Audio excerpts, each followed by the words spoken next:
আসসালামু আলাইকুম। মুস্তাফিজুর রহমান গত আসরে চেন্নাইয়ের হয়ে দারুণ বোলিং করেছেন, তারপর মুস্তাফিজুর রহমানকে দলে রাখলো না চেন্নাই সুপার কিংস।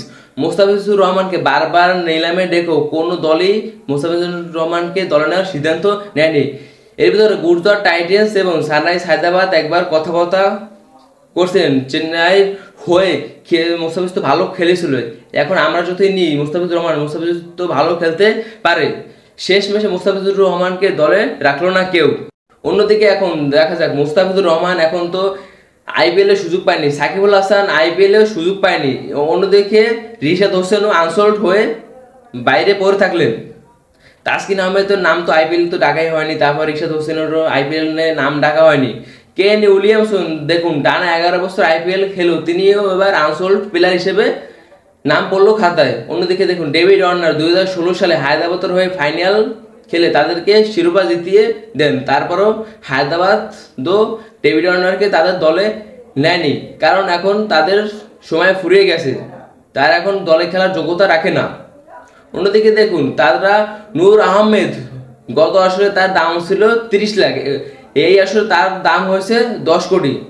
2024 সালে মিচেল স্টার্ক সর্বোচ্চ দামে বিক্রি হয়েছিলেন, আর এই 2025 সালে 26 কোটিতে বিক্রি হয়েছে ঋষভ পান্ট। সব রেকর্ড ভেঙে দিয়েছেন ঋষভ পান্ট, 23 বছর রেকর্ড। ভাবা যায় একজন মানুষ 27 কোটিতে বিক্রি হয়েছেন, যা আমাদের বাংলাদেশিতে আয় 39 কোটি টাকা। তাতে আমরা আমাদের বিপিএলটাকে অনেক প্লেয়ার কিনতে পারি, সেখানে আইপিএল একটা প্লেয়ার কিনে 27 কোটি টাকায়।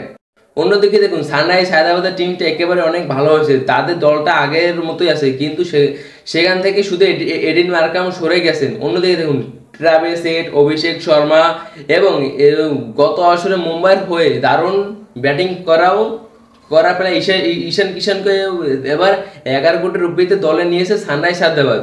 এবার দেখুন উমরান মালিক প্রায় 150 কিলোমিটার গতিতে বল করছেন, তারপর উমরান মালিককে আনসোল্ড প্লেয়ার হিসেবে বাতিল খাতায় নাম লিখিয়েছেন।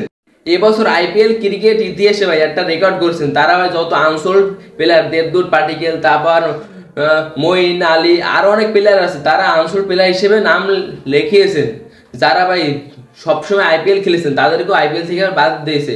এবছর আইপিএলটা নিলাম একেবারে অন্যরকম হয়েছে। চ্যানেলটা সাবস্ক্রাইব করে পাশে থাকুন, ধন্যবাদ। আর এই চ্যানেলে নিয়মিত খেলার আপডেট পাবেন। ভিডিও ভালো লাগলে লাইক করে কমেন্ট করে পাশে থাকেন, ধন্যবাদ।